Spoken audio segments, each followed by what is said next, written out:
Pyetje tjerë? Berisha, në data 29 dhe datën 30 ju keni një ftesë nga PPE-ja. Do e pranoni këtë ftesë, pra do të merrni pjesë pra 29 dhe 30 prill, duke qenë se është edhe kulmi i fushatës për zgjedhjet parlamentare të datës 11 maj? Është kongresi i Partisë Popullore ku marrin pjesë 13 kryeministra dhe të gjithë kryetarët dhe ku unë jam dhe do mbaj një fjalë, më shpërcaktuar koha, më zhdon koha të mbaj dhe unë fjalën time. Dhe do shkoj. Do shkoj, domethënë, përpiqem ta ekonomizoj kohën në mënyrë më racionale, është e drejta që thoni ju, po ajo është një ngjarje shumë e madhe për në jetën e Partisë Popullore dhe Partisë Demokratike si antare asociuar që është e kësaj organizate, jam i nderuar që do shkoj dhe do të paraqes Shqipërinë. Të vërtetat siç i ka Shqipëria. Dhe ju them unë ju që kjo paraqitje të vërtetave të Shqipërisë do ndihmoj Shqipërinë dhe shqiptarët. Do ndihmoj shumë Shqipërinë dhe shqiptarët. Zoti Berisha, Isa Mizyra nga Ora News.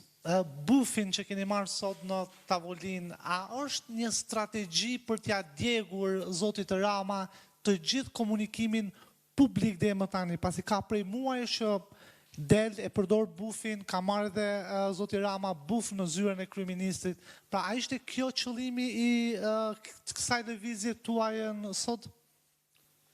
Jo, më po. Kur e shef trokullisë tjetri, edhe mund të alësh trokullisë gjerë në fund, po edhe mund t'ja ndalish diku rrugën që të mos përfundoj fare në hunerë. Dhe unë ja paraqita për t'i thënë, ke një deficit kulturor të tmerrshëm dhe kundërshtarin po e bën simbol të mençurisë, diturisë dhe të vendimit, po nuk është kjo detyra jote të lavdosh kundërshtarin. Kjo është e gjithçka. Zoti Berisha, Osman Stafa, News 24. Në datën 8 prill, Parlamenti Evropian do të organizojë një seancë dëgjimore për zgjedhjet e 11 majit. Çfarë shqetësimesh do të çojë Partia Demokratike në këtë mbledhje? Së pari, unë do të shpreh mirënjohje të thellë ndaj drejtuesve të Komisionit Jashtëm të Parlamentit Evropian, deputetëve dhe drejtuesve të Parlamentit Evropian për këtë vendim i jashtëzakonisht rëndësishëm. Hearingu në praktikën e atij parlamenti përbën ngjarjen më madhore që mund t'i përkushtohet një çështje apo një vendi. Në historinë e hearingut, që janë të rralla, është bërë një hearing për Shqipërinë në vitin 2002,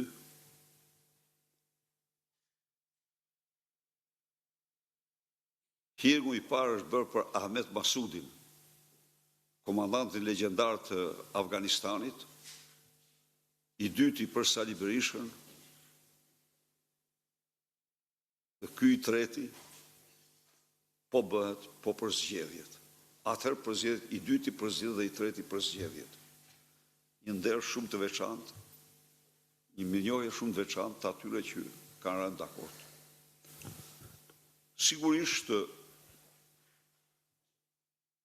ne nga kjo seancë dhe ky hearing presim dhe jemi të sigurt se Parlamenti Evropian do të qëndrojë fuqishëm për standardet ndërkombëtare të zgjedhjeve në Shqipëri dhe zbatimin e tyre. Por kjo është një ngjarje shumë e veçantë, të them shumë e veçantë. Shumë e veçantë vetvete si hearing, po kaq e veçantë për kohën që mbahet. Po kaq e veçantë është seanca, thash, është ngjarja më madhore që mund t'i kushtohet një çështje. nga Parlamenti Evropian. Por, këtu është edhe hearing, edhe koha e zgjedhur për hearing. Është një mbështetje, do të thosha unë, e madhe e shqiptarëve për votën e lirë. Është një mbështetje shumë e çmuar që shqiptarët të votojnë të lirë. Sigurisht ne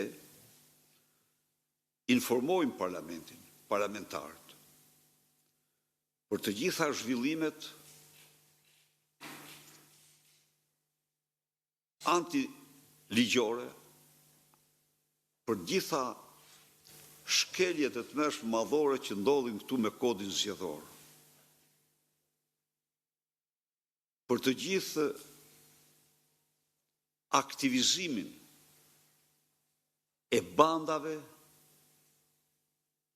për shembull, në Shkodër, unë nuk e thash kot që deputetët e Partisë